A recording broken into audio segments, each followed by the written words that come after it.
This is how sensitive horses are. They're very, very sensitive beings, you know.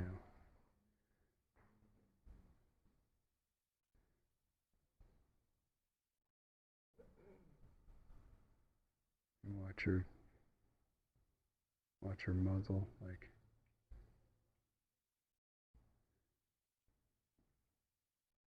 she's clucking, trying to get her to move some there. See, she brought her head over to him.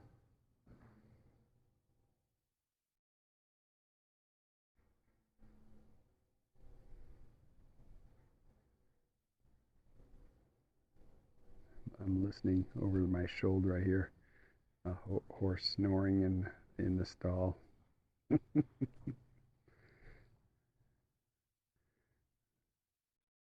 on, girl, you can do it. You can do it. You can do it.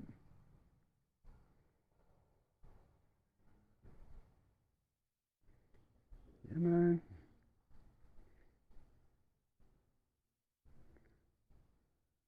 Like I'm pulling for her. You can do it, girl. It's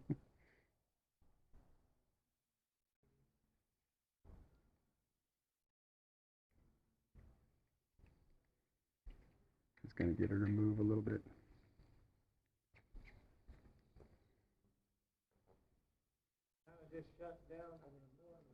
Yeah, he said she was just kind of shutting down and ignoring him in there, so he's going to try to get her, wake her up a little bit and get her to think that she's got to do something.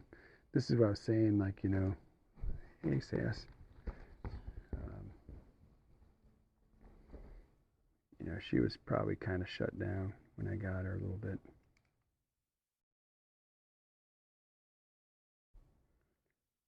I'm going to take a quick walk over and find that horse that's snoring.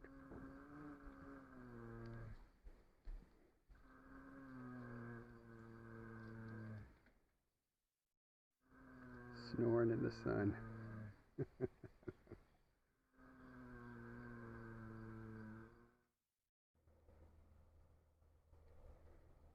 Yeah,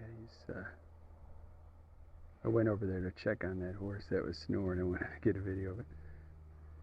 Uh,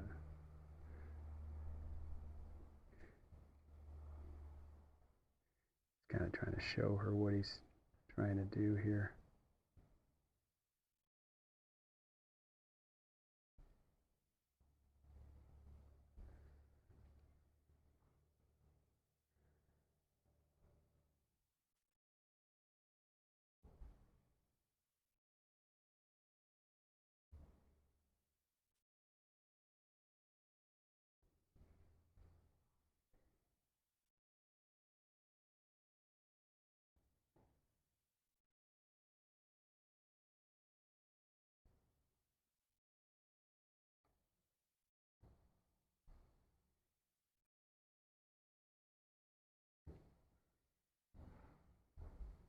He's trying something different here.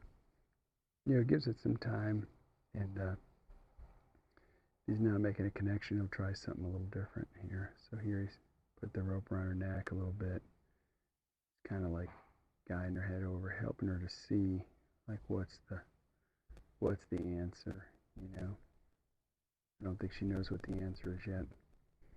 So she's just kind of standing there. There. He showed her, like, see, that's all I want you to do.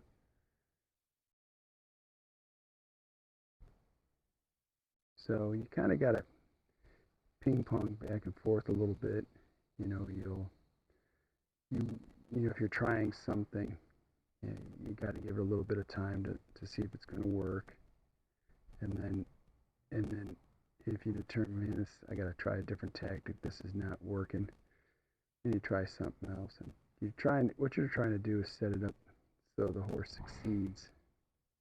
That's what you're trying to do. You're always just trying to help the horse out, make it easy for them to figure out what you want them to do. Yep. So next time he does it, she'll be better at it. And so now what he's doing is he's disengaging the hind end.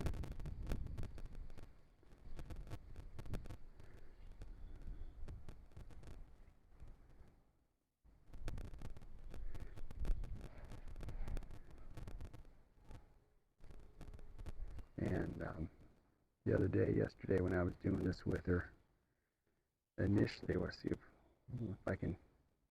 if she'll repeat this or not. But when she was stepping over for me, initially, she wasn't putting her hind foot underneath her belly. She was kind of going, but she is doing it now. See?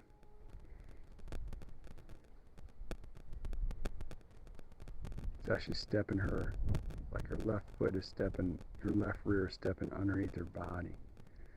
That's kind of a disengaging sort of a movement, and when they're nervous, they will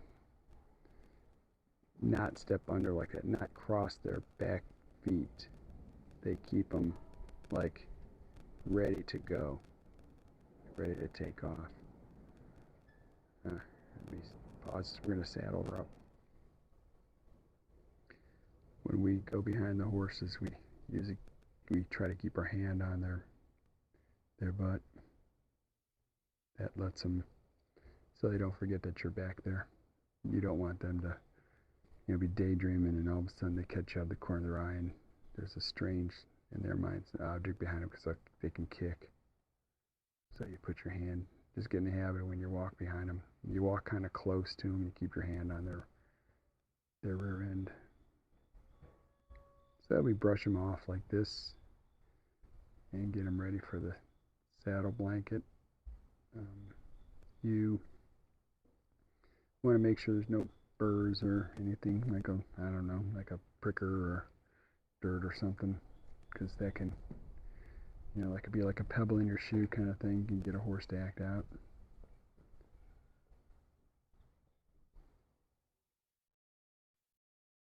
Let's her sniff the blankets. We always introduce whatever we're bringing to the horse. We introduce it to him. It's just polite. Let them sniff it, look at it. That's all. You don't want them wondering, what's that on my back? So he's grabbing the saddle. See, she's just sniffing it. This is all just real normal.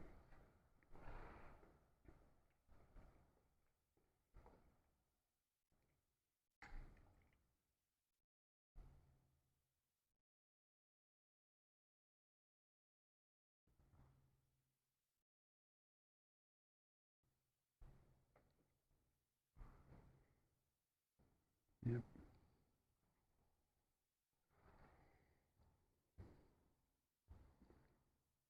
So you just adjust it all.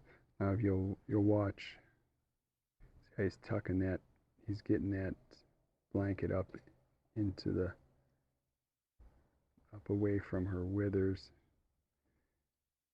Think of it this way, like if you, if you like pulled your socks real tight or something and then put your shoe on, how you feel like your toes are bound up.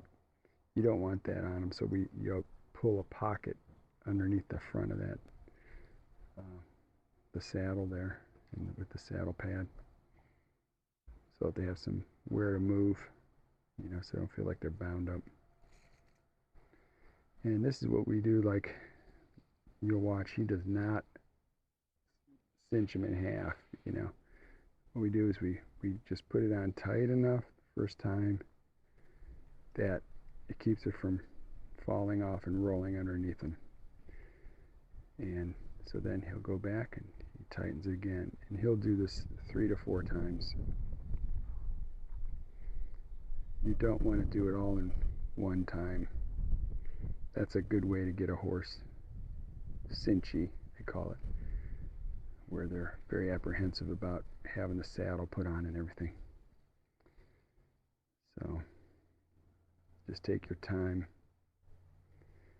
And everybody has their own sort of like a cue or something, like when you're saddling. Like some people will leave it hanging down a certain way or something, because then they know they're not all the way tightened up or whatever. Another thing, whenever you ride a horse, never trust someone else's, if they got it tightened or not. You just never know. Someone could have loosened it a little bit because they're giving the horse a breather or something. You always want to check your cinch, tighten it up, and check your everything. Check all your tack yourself. Make sure everything's working well. Okay, now he's gonna put the bit on. He's taking the halter off, and usually what we do is we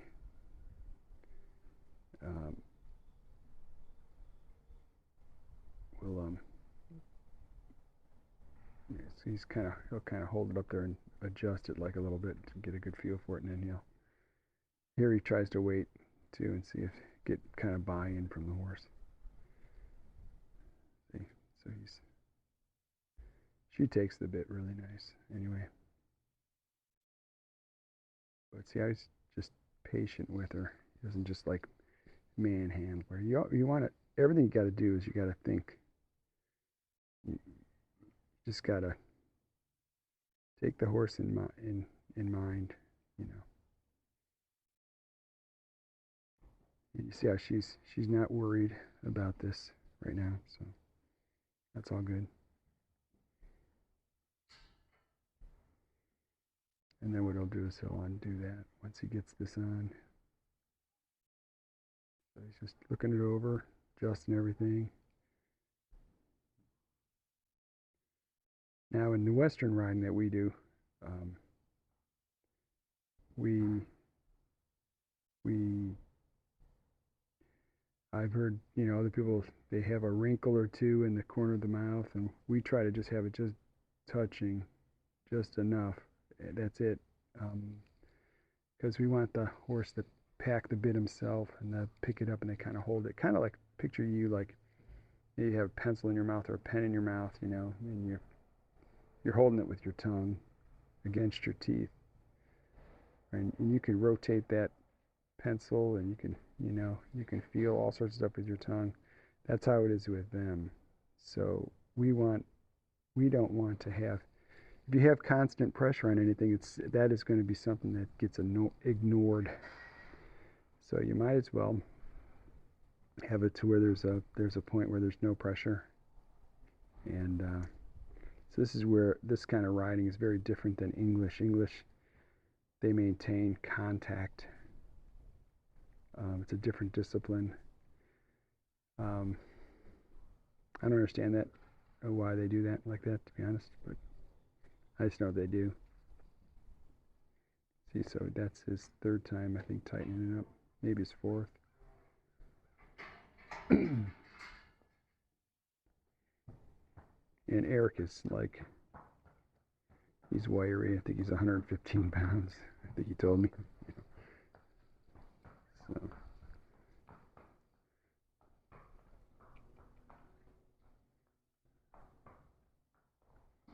And see, so he's trying to draw her into him.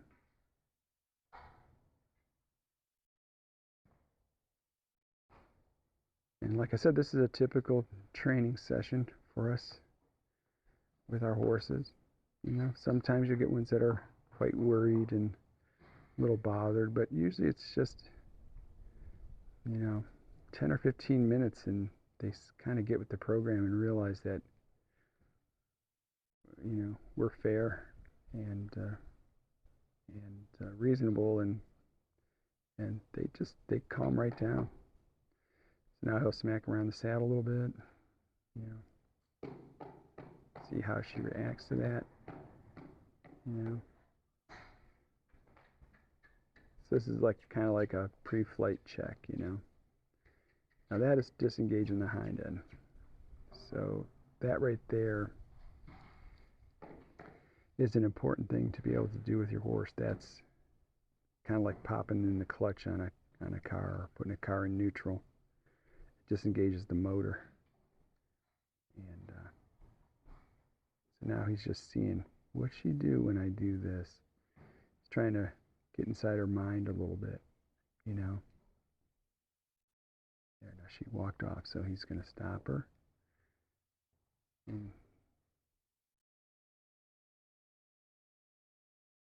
And so that's why he bent her head around a little bit more this time.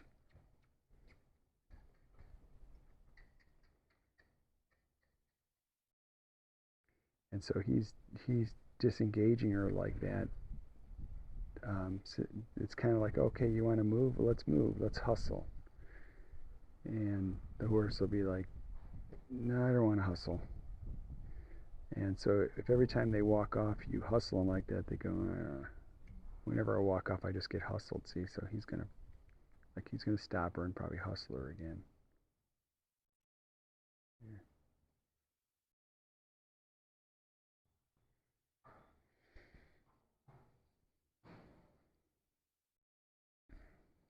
And that's that anticipation. See, like, a lot of times when people swing their legs over, the horse takes off and goes. And that's why when you see our other videos, if you subscribe to our channel and watch our videos, you'll see how the first thing we do when we swing our legs over is sit there and just tell the horse you're off. I didn't ask you to do anything. And that is really the safest thing to do. It's really bad to swing your leg over and go, come on, let's go. Get her to move or get him to move, because it will continue to be quicker and quicker and quicker. They're taking off because they're anticipating, they're thinking that's what you want them to do. And if you've ever ridden a horse like that, where you swing your leg over and all of a sudden they're, heading off, and you don't even have your balance, you have your foot in the stirrup, it's very unnerving. And that's what causes that. That's what you've trained the horse to do it, basically, if you get on them and make them go right away. So what you want that horse to think is, it's going to climb on and we're going to stand here. That's what you want the horse to think. We're going to climb on, we're going to stand. And that's why when you're riding with people, the people that you ride with, you guys should communicate, and you shouldn't have someone, like, they have 4 people, you shouldn't have someone just taking off down the trail while you're climbing on your horse. Bad horse etiquette. You should all just stand there, try to keep your horses from moving so that everyone can get on safely and stuff like that. And then look at each other and go, give each other a nod, and then go, So this is what we do. Sit here like this.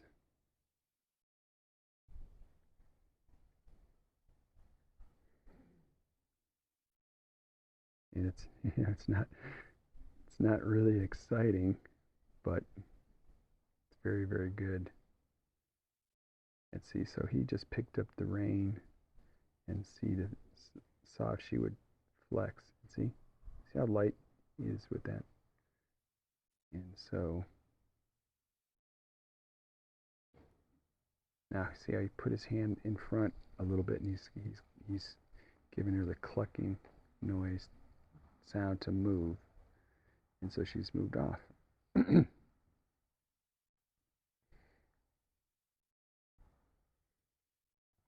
She's quite a bit different than Merlin, right? We were just riding Merlin. Merlin's like probably 16 too. You swear you feel like you can touch the ceiling when you're on him. And then you got this little girl here. Yeah. But see how he's just lightly picking up on the rein there, getting her to bend and everything.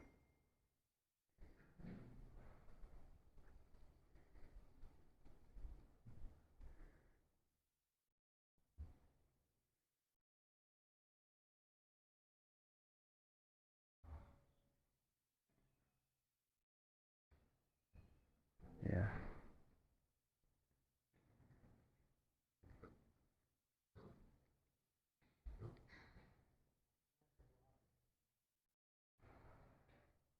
She's we were riding her yesterday.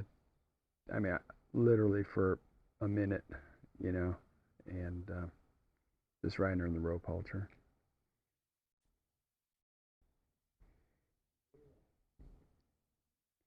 And so he's putting his leg on her, his inside leg on her, trying to help her to bend her ribs. And see how she's stepping underneath her body. See that? Like when she's turning, that's good right there.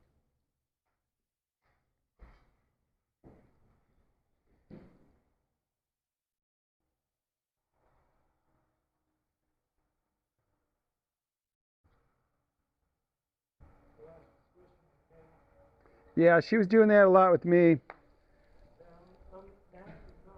Now she is. Now I'm gonna quit when she's not. Yeah. That's what I tried to do yesterday too. She was switching her tail a lot, and when she'd stop, I'd release the pressure. That's just telling you she's bothered a little bit. And mares and fillies, they can be a little bit more challenging than a gelding. I think it's like, as far as an ease of it thing, it's geldings, then mares, then stallions. But they're different. Like a mare, the way I think about a mare is the stallions have to prove themselves to them, and so they make the stallions work for it, and so they're going to make you work for it a little bit. But once you've proved yourself that you're a good partner or leader, then they're cool. But they can do some stuff like that, like swishing the tail, and they can get kind of rank sometime. I haven't had many do that really bad, but I'm sure she was rodent. yeah, I think she's got the bit underneath her tongue right now. Yeah, Yeah, she's just playing around with it.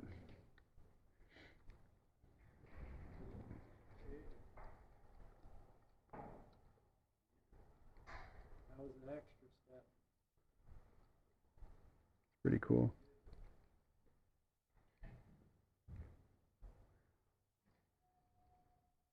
What he's doing right now is he is trying to get her to move off of his leg with her front leg. So see, so his right leg's on her. Now he's not increasing it. It's on her. He's clucking. He's waiting. And then he released. And what he was saying just a minute ago was, here he'll do it again. So he's got his leg on her, and he's not increasing the pressure there, and he let go. So he'll put his leg on and cluck, and he said he when they're learning it, he waits and is very forgiving with it, and so he's just, because they don't know. But once they know, then he gets more demanding, and like when he says go, he means go, but it's not fair to them to do it at this point. So he's putting leg. All right, he didn't want her to go forward. Step over there. Okay. So what he did there just before was he was putting her leg on her. And this, what they'll do very commonly is they'll think you want him to go forward, and so he put up a wall with the reins and stuff and stopped her. And so look at his left foot. His left foot's out, so it's like kind of like opening the door. And then he's putting his right leg on her. So here he goes again. So he's got his right leg on her, and he's opened the door on the other side, and he bends her head just a little bit so it gives her an idea of like what he wants her to do. And so he put a wall up, so because she wanted to go forward, she started leaning forward, so he stopped her. And then it's not like you keep pulling. It's not a pulling. It's a. But if they go forward an inch, they get stopped.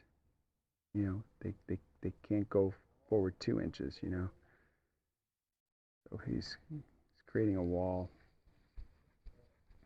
and now he's got his right leg on and left leg's open, like an open door, and trying to get her to take one step over to the side, over to the left.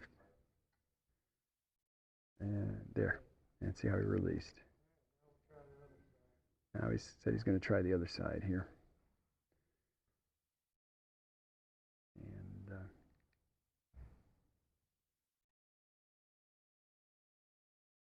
so he's shift his weight. He's put his left leg on. His right leg's is open. And he's clucking. He put up a wall so she wouldn't go forward. And he's still waiting. And there. Oh.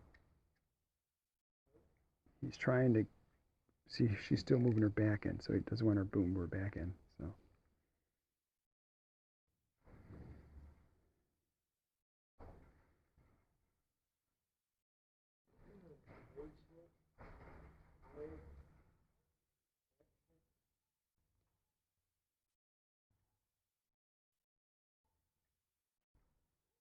here, see, he's opened the door with his right leg, see? And he's waiting. He says, wait for it, wait for it. And there, she stepped over, so he released. That looked good. Just trying to get her to my left leg means her front right. Yep. He said he's trying to get, when he puts his right leg on, that means she moves her left front right, or front left. She took off there. That's telling me she needs to move, so I'm just going to let her move. Starting to get a little anxious. Mm-hmm.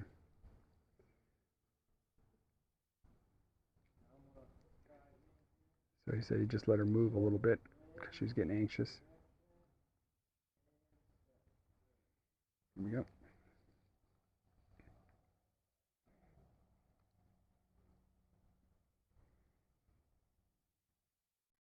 I love this. I love seeing the horses get it. Yep. Now see, he didn't let go because she moved her back in. There you go. Yeah, I saw that.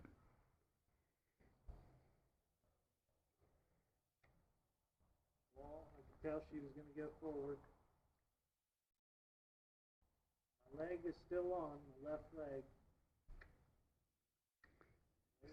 So his left leg's still on. Just waiting. He says, wait for it, wait for it, wait for it. He's trying to get the hind to stay still.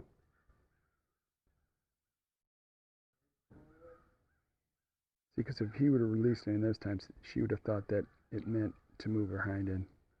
So that's why he's not releasing yet, see? So she's exploring options, see? She's thinking maybe if I move my back end, this will stop. There. She moved her front end over.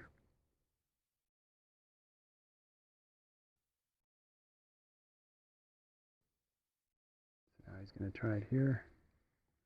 Again.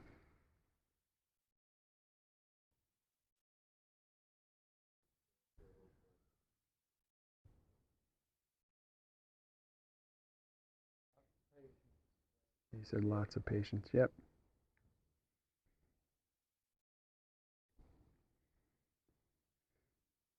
This is why I do these things like these long form, so you can see. Because if I condense this down to a minute and a half, you would think it doesn't work with my horse, or why doesn't my horse do this, or whatever. That's why we're trying to show you what it's actually like.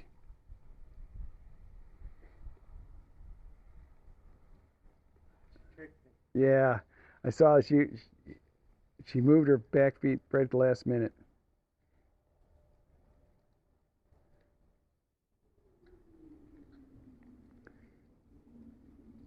So this whole point of this is to get her to plant her back feet and move her front end like she just did right there.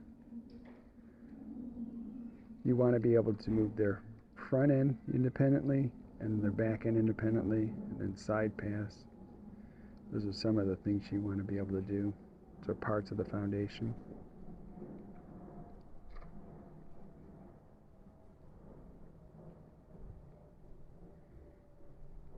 Should people subscribe? They should. Hey, smash that like button and subscribe. Hit that notification bell. Thanks for watching.